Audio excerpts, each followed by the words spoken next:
Bonjour à tous et bienvenue sur Radio TDH, la radio pour mieux comprendre le TDAH en 3 minutes par jour.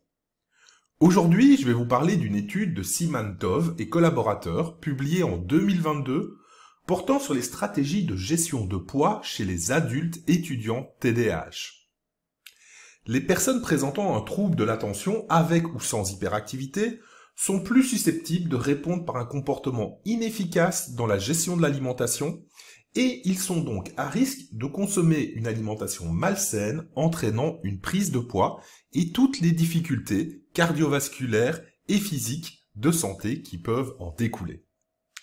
L'objectif de cette étude est d'examiner les stratégies d'adaptation adoptées par des adultes en surpoids atteints de TDAH pour promouvoir des comportements sains et donc de pouvoir contrôler leur poids. Pour cela, les auteurs ont utilisé une recherche qualitative descriptive utilisant des entretiens semi-structurés analysés par une approche d'analyse de contenu thématique. L'étude comprenait 30 étudiants adultes diagnostiqués avec un TDAH, présentant un IMC au-delà de 25,5 et qui avaient perdu plus de 10 kg en l'espace d'un an, tout en ayant réussi à maintenir ce poids au cours des 3 dernières années. Les résultats mettent en évidence deux grandes thématiques principales au centre de cette étude. La première est la lutte contre les déceptions, mais également les sentiments négatifs du passé, qui entraînent alors une consommation d'aliments malsains plus importante. La seconde thématique est le lien entre la gestion du poids et les stratégies d'adaptation qui ont été utilisées par les participants de cette étude. Les résultats mettent en avant des sous-stratégies pour contrôler le poids. Elles sont réparties en 3 grandes catégories. La première sont des stratégies cognitives, c'est-à-dire passer par la meilleure compréhension de son propre fonctionnement au niveau alimentaire pour savoir comment agir de manière appropriée.